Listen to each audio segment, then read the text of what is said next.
Hello. Hello guys. Blessed Thursday morning. Ayan. Nandito na naman ako guys sa aking inaalagaang bahay. Anyway, walang tao dito guys. Minsan lang sila umuwi. Kasi nasa Saudi sila guys. So, ito lang. Twice a week kong binibisita. Yan, punas-punas din sa mga sofa. Minsan kasi pumupunta yung mga kamag-anak dito. Tinitignan tong bahay. So, ayan guys. Yan.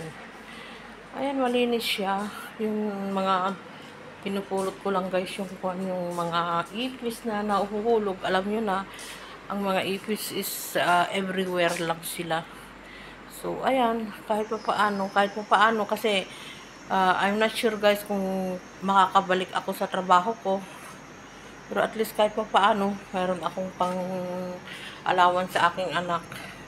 Yan, malaking bagay na ito guys, malaking tulong sa akin ito. Sa sitwasyon kong ito guys, yan, medyo hindi pa maayos ang sitwasyon ko.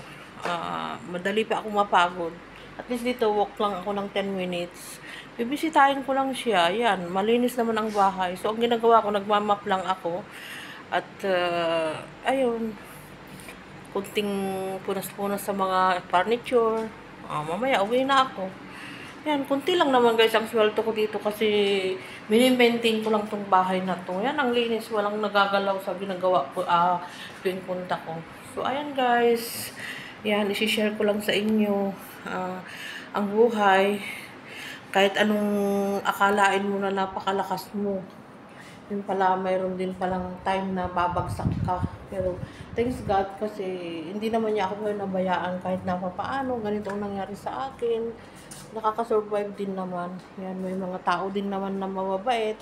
Ayan, itong dalawa kong hawak na trabaho na to, kunti-kunti lang ang sahod. Pero at least nakakatulong na rin sa pang-araw-araw ko. Allowance ng anak ko. Yan guys, yan lang ang muna ang mai-share ko sa inyo. Thank you for watching.